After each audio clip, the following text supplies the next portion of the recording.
Hi, this is Tamara from mooglyblog.com, and in this video I'm going to be demonstrating how to crochet the Caron Crochet 3D Star Blanket, which is a free pattern you'll find on Yarnspirations.com. Please go to the link in the description, or simply go to your favorite search engine and type in Caron Crochet 3D Star Blanket, and it should come right up. This pattern calls for Caron 1 pound in the colors claret and off-white. I don't happen to have those colors in Caron 1 pound, so today I'm going to be demonstrating using Red Heart Super Saver, which is another fantastic worsted weight yarn. We're also using a USK 6.5 millimeter crochet hook. This one is by Susan Bates. And while it's not required, I do find that stitch markers are pretty handy when making this pattern. So let's go ahead and dive in. All right, so first let's take a look at the written pattern. Here you can see the free pattern that you can download from Yarnspirations.com. You can see it calls for Caron 1 pound and our USK 6.5 millimeter crochet hook. You can also see the finished size of the blanket, which is about 50.5 inches by 63.5 inches, excluding the tassels. You can see here they have added tassels, but those are of course optional if you're not a tassel person. One thing I want to point out here is that we make 136 of the triangle motifs to make this blanket. So while this blanket looks very complicated and like it's going to be, really tricky, it's really just a bunch of these small triangles. Each of these triangles has 2 red sides and 1 white side, just like the one you can see right here. This is the size of each finished motif, which means while it's a great big blanket, this actually is a wonderful travel project because you can make one small motif at a time, set it aside, and then move on to the next one. Now, one thing I want to point out really quick, you'll see here on mine, we do have to seam all of these motifs together. So I left the first 2 ends unwoven in here on the back. This is a great way, just at a glance, to tell that this is the wrong side, so that when you go to seam them together, you can seam all of your right sides together facing the same direction. Now, back to the written pattern here, a couple of notes that we want to make sure to point out. The rounds are joined and then turned. So we're going to work back and forth on both sides of our fabric here as we make our motifs. Also, we do not want to cut the yarn when changing colors. We're going to pick it up and use it again, and I will show you how to do that as I make this motif. Now we have written instructions. As I say, we're making 136 of these triangles. Each one of them is only 6 rounds long. So again, a perfect travel project. Then they recommend using a flat slip stitch join to join them all together. You can do it this way, or you can seam them together in your preferred method. Again, it's your blanket. Then it looks like there's a simple single crochet border around the outside, and again, those additional tassels. Again, optional if you want to add them. And I wanted to point out there is also charted instructions for the motif. So if you're someone who prefers charts to written instructions, those are available as well. And then finally, the last page of the pattern has the seaming instructions. So here you can see it's kind of drawn out flat. Here it is, the 3D version, but we want to seam in one direction, then the other, and then the other. Again, if you'd prefer to seam it together a different way, that's fine. Just want to make sure that all your red pieces come together to form a star. And we'll be going over that a little bit at the end of this video. So first things first, let's go ahead and make a motif together. So you want to start each one of your motifs with your red or whatever you want your main color to be. So again, color A is going to be the main color, 2/3 of the color of your blanket. So that's the one we want to start with. I've already put a slip knot on my hook, and I'm going to chain 3, 1, 2, 3, and then slip stitch in that very first chain that I made to form a ring. If you'd prefer to start with a magic circle, that would probably be fine. But we're going to follow the written instructions. Now we've got a little ring there made out of our chain of 3. So now when we make our first round, we'll work right into the center of that ring rather than into any individual stitches. So for our first round, which is on our right side, we're going to start with a chain of 3, which is going to count as our first double crochet. So when I make that 3rd chain, I'm going to go ahead and put a stitch marker right in the top of it to help me mark the top of that first double crochet. If you'd prefer to use a double crochet substitute, you absolutely can do that for this pattern. So we've got our chain 3, And then I'm going to work 4 more double crochets into the ring, and then chain 2 and work 5 double crochets into the ring. So let's do all that together. 4 double crochets into the ring, we yarn over. If you need to, you can just use your fingers to really pull that apart so you can find the center there of your circle and go right on in there. You don't need to worry about working over the tail, but if you do, it's no harm done. So there's 1. I go right back into that ring again. So there's a second. There's 2, 3, and 4. Tail wanted to get caught up in there, so I'm just going to give it a little tug and make sure that falls away. There we go. So now we have our chain 3 followed by 4 double crochets. So essentially, if you've used a double crochet substitute here, we want 5 double crochets. Then we're going to chain 2, 1, 2, and work 5 double crochets again right into that same ring. I'm going to let that tail end just hang out there and straighten these out. So there's 1, 2,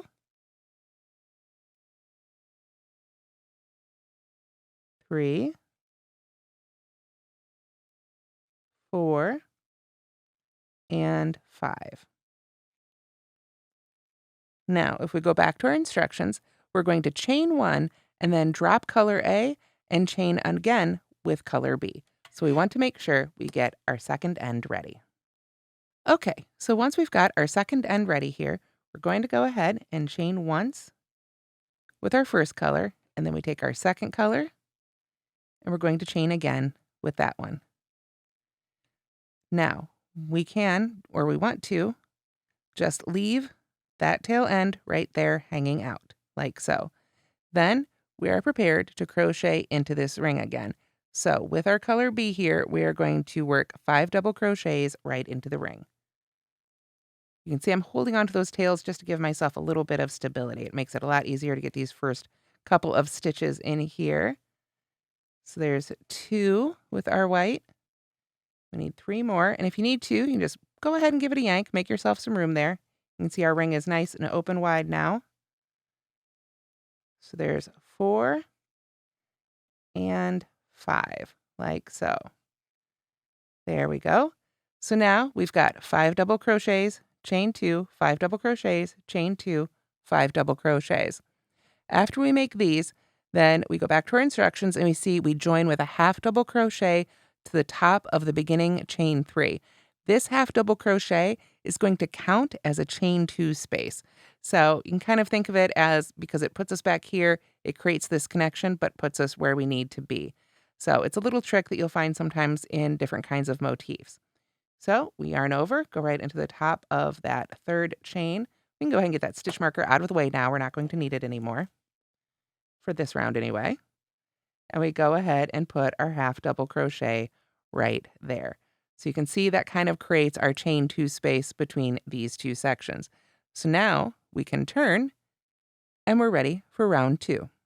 So now we're going to be working on round 2, and this is going to be on the wrong side. So as I say, I like to go ahead and leave my ends hanging out right here. I'm not going to weave those in until I've put my whole blanket together. So for round 2, we're going to start again with a chain of 3, which counts as our first double crochet. If you do use a double crochet substitute, you want to work that double crochet substitute into this chain 2 space, quote unquote, underneath the half double crochet. I'm going to just follow the instructions here and work our chain 3, and I am going to mark the top of that chain 3 again. I just find it is a lot easier when it's time to join with that half double crochet at the end.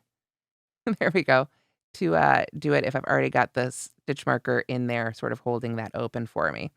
So we've got our chain 3 made, and now we're going to work a series of post stitches across here. So first thing is we work a back post double crochet around the next double crochet. So that's going to be this one white one right here. We're in white. That's a pretty good clue. So we come from behind, around the post of the stitch, and out the other side. Yarn over, pull our loop around the post of the stitch, and then finish it off like a standard double crochet. When we're making post stitches, we're working around the post of the stitch rather than under the top 2 loops like we normally would. So that was a back post double crochet. Don't worry, I'm going to be making lots more of them. So that was that one. Next, we work a front post double crochet around the next stitch. So we yarn over, we find that next stitch. Now we're going to come from the front. Go in on one side, pop our hook up on the other side. Bring our yarn over, so we can yarn over and pull up our loop, and then yarn over and pull through 2, and yarn over and pull through 2 to finish that double crochet. So you can see how this is creating quite a bit of texture right here.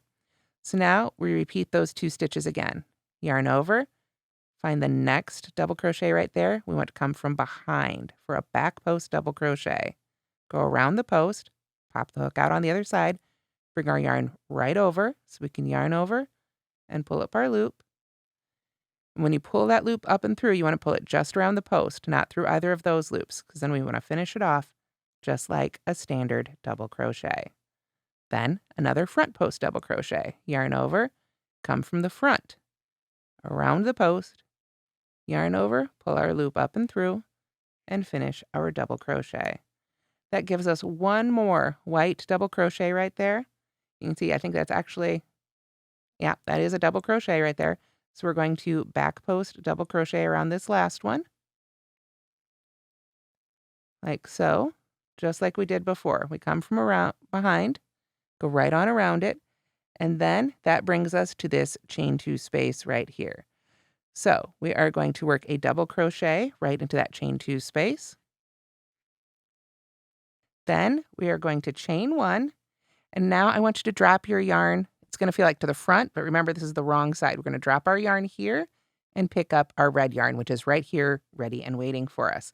And we're going to yarn over and pull through to create a chain. So you can see I've left a little bit of height right here, and that's because I'm going to get these extra bits of white yarn out of the way here. I'm going to yarn over right away and go right back in that chain 2 space for another double crochet. Now, you might say, and rightfully so, what is up with this little line right there? Is it not going to, be an eyesore? Well, no, because as we continue making our rows, we're going to come back and work post stitches around those. So when we do that, we can work around that little tail there as well and enclose it all up in that next stitch. So it'll completely disappear. Do not worry about that. So now you can see we've got our chain 2 corner there, our double crochet in that chain 2 space, and now we're ready to tackle these guys right here. And it's going to be the same series of stitches we did before. Once you've worked a few rounds of these motifs, it's very easy to get this memorized. We're going to start with our back post double crochet. So we yarn over, come from behind, around the post, come out on the other side, pull up our loop. There we go. Sometimes they want to catch. You just got to take your time with it, redo it if you need to, and make our back post double crochet. Then we just alternate front post double crochet around the next one, back post double crochet around the next. And if this is your first time encountering post stitches, I do have a separate tutorial for that on this channel. Front post again. And remember, we had 5 of those double crochets, so we should go back, front, back, back. There we go. So we've got the one in the chain 2 space, back post, front post, back post, front post, back post. That brings us to our next chain 2 space. Pull up a little bit more yarn here. Whenever we come to that chain 2 space, you can see we don't have a color change here. We're just going to go right in there for a double crochet, chain 2, double crochet. Easy peasy. Brings us to our last section here of 5 double crochets. So same thing again. We're going to work those post stitches alternating, beginning with the back post. So we come from behind for that first one, back post double crochet, then front post double crochet around the next one, back post double crochet around the third one, front post double crochet around the fourth one, and then we'll back post double crochet around the last one. You can see right there is our chain 3, so it really does just kind of disappear into the pattern if you don't feel like doing a double crochet substitute.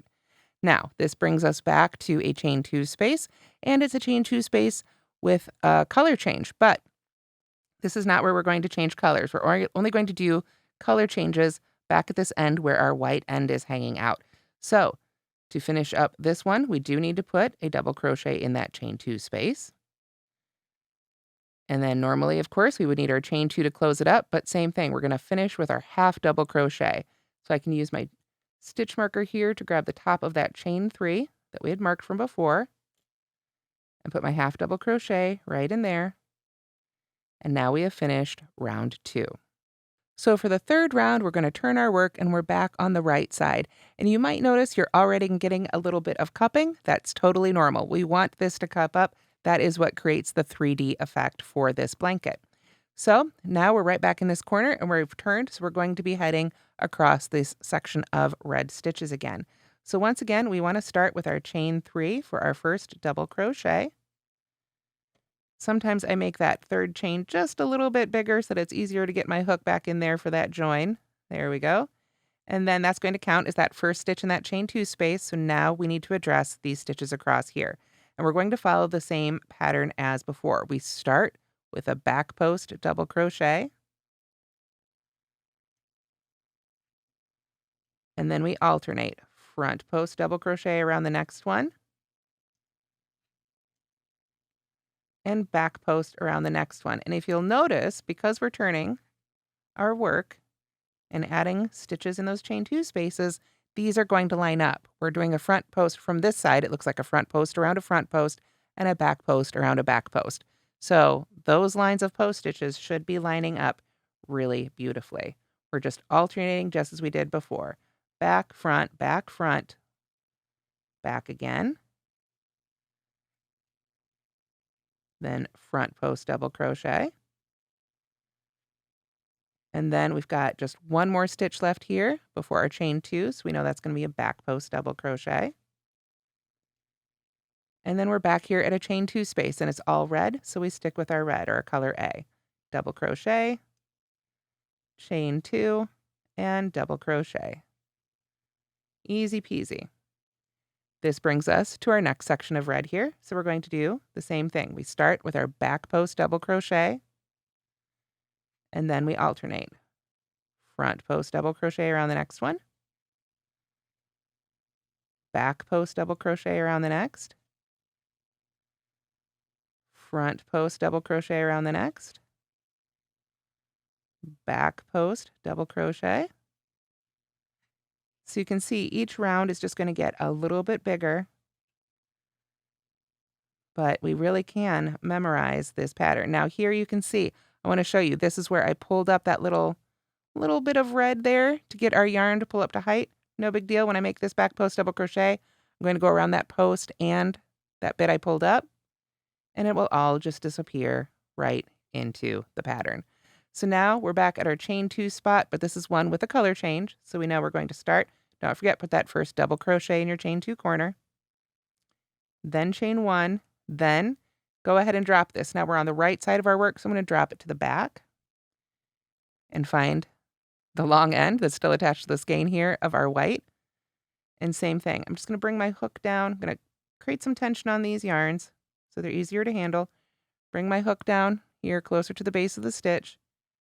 Yarn over and pull through, and leave about a half double crochet's worth of height there. And I'm going to right away yarn over, get into that chain 2 space, and put my double crochet right there to sort of lock that corner together. There we go. So same thing. You can see there's a little bit of a line there, but when I come back for the next round and work a post stitch around it, it's going to hold that all together and it will just disappear beautifully. So now we need to work across our white stitches. Same thing again, always start with our back post double crochet, and then front post around the next. We're going to follow that same pattern. This, I will tell you, this blanket, when I first looked at it, I was immediately struck by its beauty. I loved the 3D effect, but, at a first glance, I thought, oh my gosh, this is going to be such a complicated pattern. But once I sat down to make one of these motifs, I realized just how delightfully memorizable it is. How great, like I say, it is for a travel project this winter or even over the summer, because these are small pieces. You could definitely make all these pieces over the course of a year and then assemble the blanket, once it's actually chilly enough to have it on your lap. So here you can see we've worked our way across. I've got my back post double crochet around that very last one. Once again, we've come to a chain 2 space. We don't want to forget we want a double crochet in that in that chain 2 space. That's how our sections keep growing here. So we've double crocheted there too. Now this is our marked stitch. We've gone all the way around, so we're not going to chain 2. We're going to join with our half double crochet right in the top of that marked stitch. So we can get that out of the way. There we go. And this is what it should look like at the end of round 3. So for round 4, we're going to turn and we're back on the wrong side. Again, I've got those tail ends just hanging out there, so they're out of our way. And we're going to begin again here with our color B with a chain 3. I'll mark the third of those chains so that it's easy to join to later. There we go. Then, again, that counts as that first double crochet here in our chain 2 space, so we follow the same pattern. Now, our rows keep getting a little bit, or sections I should say, keep getting a little bit wider because we've got those stitches in the end. So every time we do one of these, it's going to be 2 stitches longer, but we follow the exact same pattern. We start again, back post double crochet right around that next one. Front post double crochet around the next. And by the time you get here, you should be able to see they're lining up. We're coming from a back post around this one. You can tell that's going to create the same effect there. Our front posts are all going to be lining up from this side. Like so. So you see a nice straight line there with the back post double crochets in between. If you start getting sort of a waffling effect, something has gone wrong. You may have missed a stitch in the corner. I think that's going to be the easiest thing for people to miss, is putting the double crochet, chain 2 double crochet in each corner. And odds are good that that would be what would be throwing you off if you have trouble getting to one of these sections and finding out you don't have the right number of stitches. Because you should always end your post stitching with a back post double crochet, begin and end. So there we are. We've worked across the white. We've come to our chain 2 corner, and this is the one with our color change. So we need to make sure, again, like I say, I think the easiest thing is going to be to forget to put that first double crochet in there before we chain 1. This is the back side. We've got our tail ends ending here, so I'm going to bring that tail end forward so it's ready where I want it. And then I can yarn over with our red. And if you pull it up too high, don't worry about it. Just pull back on that. Make it a little shorter. You can tighten everything up, adjust it as you like it, and then get that double crochet. Don't forget that second double crochet in that corner. We let our white hang out there, and now we're ready for the next section. Begin again with your back post double crochet, followed by front post double crochet, just like we've been doing. At this point, you can count your stitches if you want to, but you've got an increase of 6 stitches each round. And as long as your pattern is working and you're not forgetting those corner stitches, it's going to be a really great, easy project. We just keep working our post stitches. And if you're not familiar with post stitches, it's going to be a great project to practice them on. You will absolutely be a master by the time you are finished. So I just did a back post double crochet there, and I've got a chain 2 space, so I know I've come to the end of that section. It is expanding, but it is definitely starting to cup up, and that's what we want to see. So we've got our red or color A corner here, so I can just go right into there with our double crochet, chain 2, double crochet, and then right back at it for our next section. Begin again with a back post double crochet, followed by a front post double crochet. Back and forth, all the way across. So I'll see you here as I get to the end of this section. All right, so I've got one more stitch here to make in my red. And then we are back at our marked stitch, so I know I've gone all the way around again, and it is time once again to join with our half double crochet, like so. So this is what it should look like here at the end of round 4, and rounds 5 and 6 are just repeats of the last 2 rounds. You've seen, I hope, at this point, the established stitch pattern. We turn, we make our chain 3, and we work across these, the same pattern. Every time we get to that corner, we double crochet, chain 2, double crochet, post stitches across, do our color change, again, all the way around. Finish up with a half double crochet for that last join. So after you've added 2 more rounds, you can see it's just a little bit bigger. We've got this cupping action happening here, We've got some great cupping action happening here. Round 6 will be a wrong side round, if you will. So you'll finish off on the wrong side. That's okay. Again, do recommend you go ahead and weave in those last 2 ends, but I like to leave those first 2 ends just hanging out here so that they mark the wrong side. So when I join them together, they'll all be facing the right way. So now let's talk about how we actually arrange our triangles to create this beautiful blanket. So here I've made some paper cutouts to represent the motifs that we make when we're making this design. So you can see 2 of each section is red and 1 section is white, just like our crochet pieces, but I think it's a little easier to see here when it's flat. So we're going to make 136 of these total, and then it's time to start joining them together. So I would recommend that you, when it's time to start joining them together, before you start sewing, you grab a great big whack of stitch markers, safety pins, whatever you've got available, and then you can start pinning them together at the corners to make sure that they're matched up before you start your seaming. So when you've got your individual triangles made, you want to start by just matching up the red ones, keeping the white ones on the outside. And each of these little stars is going to be made out of 6 triangles. You can see here how I'm just going in with the red, like so. So then I would add a stitch marker, absolutely, probably a couple here in the center, but definitely on each of these corners to hold these exactly, maybe even, additionally right here, just to hold these all in place. Then I would go ahead and probably make up my second one, like so. And of course, if you do it differently, you do it however works best for you, but this is the way I would do it.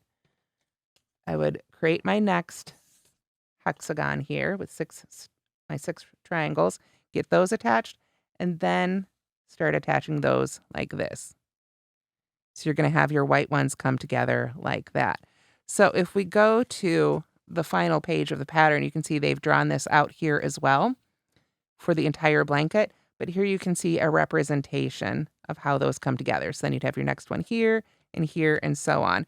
And if we look at the final blanket, you can see they've got sort of half ones up here for some of their finished edges, like so. So you kind of can create your finished edge that way, right there. So lots of different options for how you want to end up actually seaming these together. As I say, you can do the flat seam. To do that flat seam, after you've got, again, get them all pinned together just the way you want to, what you're simply going to do is go under, the way they've got it written, you would go under the back loop only of 1 stitch, the back loop only of the stitch next to it, yarn over and pull a loop through. Now, my yarn's still attached, but let's go ahead and cut it off so I can do that a little bit more accurately, in fact. Let's go ahead and cut this here. There we go. I'm going to go ahead and finish this one off. So when you do join these together, you want to use a matching yarn. So if you're doing 2 red sections, you'll want to use red yarn. If you're using 2 white sections, you'll want to use the white yarn. And again, if you don't want to do this flat slip stitch seaming, you can attach them some other way, whatever makes you happy. So I'm going to take my 2 pieces and I'm going to say, yes, I know they're different sizes, but we're going to pretend that this one's the same size and we're ready to seam these 2. So I want to keep my yarn underneath. Get these out of the way, underneath the pieces as we work. So first things first, I'm going to go in the back loop only. So you can see there's the top 2 loops. The back loop is the one on the wrong side, furthest away from me, the crocheter. I'm going to go under just that back loop. I'm going to find the corresponding stitch here on the other side, or the other motif, go under just that back loop. Then I'm going to take my yarn, find the end here. I'm going to leave a really generous end here, so I don't want it to accidentally pull out. I can weave that in later and cut off the excess. Just going to pull that right through both. Now, it's helpful to have a table or something, a nice steady surface here to lay this on while you get this going. I straighten my yarn out here so I can find the end still attached to the skein. There we are. Now I'm going to, we started on this one, so same thing. I find the next stitch. I'm going to pick up just that back loop on my hook. And then the same thing on this one. Now you can see it's pulling up really loose. Again, this end, both ends are loose. We can tighten those up as we get to the end. Back loop here. Find the end attached to the skein and yarn over and pull that through. Let's do one more and then we'll tighten up the whole thing. We'll go to the third stitch here. Find that back loop. Go to the next stitch. Find that back loop. Get our yarns arranged here. Yarn over and pull through all of those loops. So now let me pull that loop up a little bit. So you can see it was really loose here at the beginning. That is one of those ends. Here's the tail end of our seam. We can just give that a tug and pull that right back together. But that's going to create basically a flat seam in between. You can see is really discreet right there in between the two, and you would just keep going. So you can do it that way if you'd prefer to whip stitch them together in individual motifs, then sew your motifs together. I think that would be a really valid way of doing this, especially with so many pieces. But again, however you want to attach them, it's your blanket. You should absolutely do it the way that makes the most sense to you and makes it the most fun. Because I think however you attach them, you're going to get this really beautiful 3D effect with the cupping of these motifs. And this is just such a stunning blanket. I'm sure it will be quite the heirloom for years to come. And that's how to crochet the Caron Crochet 3D Star Blanket. I hope you've enjoyed this tutorial, and I hope you'll check out the free pattern on Yarnspirations.com. Thank you so much for watching, and don't forget to like and subscribe for more great crochet.